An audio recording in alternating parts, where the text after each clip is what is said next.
الوقت ده في السنة اللي فاتت أنا كنت في ألمانيا، كنت متطوعة لمدة أسبوعين في معبد هندوسي أعتقد، والفيديو ده هيكون عن The Art of Being Ready. هاي أنا عليا ودي episode 11 من سلسلة 30 upgrade 30 يوم في رمضان، ودي سلسلة باقول لك فيها عن كل حاجة أنا عملتها عشان أسافر 18 دولة وأشتغل مع الأمم المتحدة وأنا لسه في الجامعة. أول مرة تشوفني ما تنساش تعمل follow. أكلمك عن The Art of Being Ready. يعني شايفين ده؟ شايفين دول؟ الدوسيه أنا بامشي بيه، الدوسيه أنا باسافر بيه أصلًا ورايحة بيه السفارة.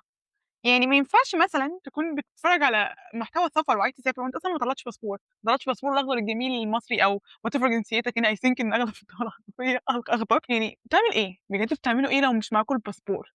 طلّعوا الباسبور بعد كده نبقى نتكلّم، يعني أنا والله طلعت الباسبور قبل أصلًا ما أبدأ أسافر خالص، كنت مطلّعاه كمان قبلها بسَنة، عشان أنا كنت حاسة إن أنا هاسافر، جِبت luggage جِبت شنطة سفر قبل ما أعرف، أو لو عندكم شنطة سفر مثلًا بتاعة أهاليكم اتأكدوا، حطّوا قدّامكم عشان تتشجّعوا، لكن مش معاك باسبور. يعني فرصة ألمانيا اللي أنا طلعتها دي كانت حرفيًا بعدها بأسبوعين، ساعتها في الprogram التطوعي ده كنت باكل أكل vegetarian بس، حرفيًا كل يوم vegetarian. إحنا حرفيًا يعني الprograms اللي أنا باحبها، باحب أسافرها، الناس بتستغرب، الناس لمّا بتقول لي سافرتِ ألمانيا، آه يا عالية ورُحتِ بقى برلين وparties وبتاع، لأ أنا كنت حرفيًا في مكان أنا مش فاكرة اسمه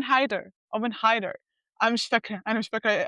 I'm sure 100% إن هي مش بتنطق كده أصلًا عادي جدًا، أنا كنت في الforest كان تحفة، كان جميل أوي، أنا انبسطت أوي هناك، كنت باطبخ، وكنا كل يوم عندنا activity، كنا 6 بنات قاعدين في نفس الأوضة، حرفيًا كنا بننام على المراتب،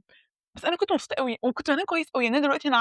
عندي أرق هنا في بيتنا، لكن أنا وأنا هناك بانام باصحى عادي جدًا الساعة 7:00 أمّا فلاحة، كنا بنزرع الأرض، بجد أنا كنت مبسوطة أوي، مع إنه أسبوعين بس أنا في بنت من اللي عرفتهم بنت سويدية رُحت قعدت عندها مثلًا لمّا رُحت السويد، متخيلين؟ واتعلمت حاجات كتير أوي، اتعلمت عن الculture بتاعتهم، عن culture الهند، عن الأكل بتاعهم، أنا انبسطت جدًا، ودي أهم حاجة عندي، أنا أقدر إن أنا أسافر بحسابي، ممكن أقدر أسافر فرانكفورت، كان ممكن أقدر أسافر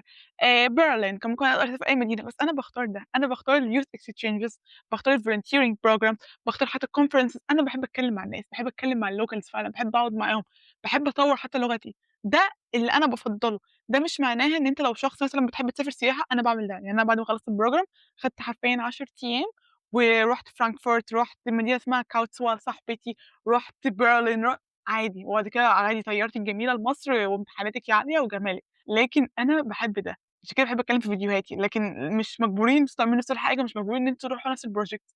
عشان كده حبيت أقول لكم خليكم ready معاكم الباسبور بتاعكم، مجهزين أوراقكم، أنا على طول ما بامشيش إلا بالبسيلة، والله حتى في الجامعة، بس كده لو عجبك الفيديو ما تنساش تعمل لي follow ولو عندك أي سؤال اكتبه لي في الكومنتات وأشوفكم في episode جديدة، باي باي.